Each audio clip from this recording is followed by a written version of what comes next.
धनंजय मुंडेंची मंत्रिमंडळातून हकालपट्टी केल्याशिवाय निष्पक्षपणे तपास शक्य नाही. बीडमधल्या मोर्चात सर्वपक्षीय नेत्यांचा सूर. देवेंद्र फडणवीस आणि अजित पवारांच्या भूमिकेकडे लक्ष.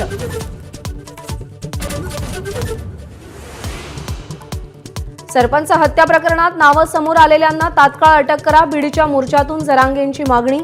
तर छत्रपती घराणं बीडचं पालकत्व स्वीकारण्यास तयार. संभाजीराजेंची घोषणा. सुरेश धस यांच्याकडून वैयक्तिक स्वार्थासाठी महिला कलाकार टार्गेट. अभिनेत्री प्राजक्ता माळीकडून सुरेश धस यांच्या विरोधात महिला आयोगाकडे तक्रार. पत्रकार परिषदेत अश्रू अनावर.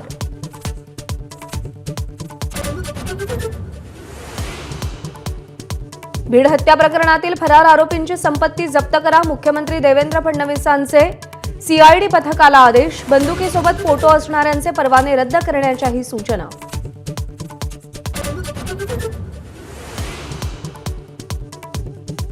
कल्याणमधील लैंगिक अत्याचार आणि हत्या प्रकरणाचा खटला ज्येष्ठ वकील उज्ज्वल निकम लढणार.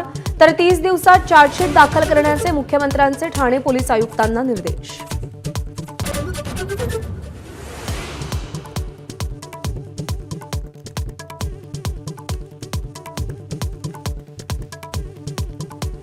नाशिकमधील द्राक्ष उत्पादक शेतकऱ्यांना मोठा फटका.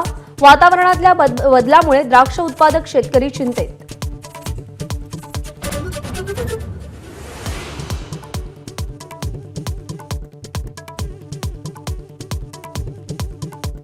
खातेवाटप होऊन आठवडा झाला तरी सुद्धा 15 मंत्र्यांनी अजूनही पदभार घेतला नाही.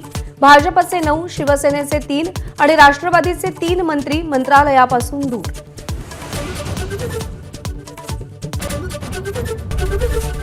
एबीपी माझा, उघडा डोळे बघा नीट.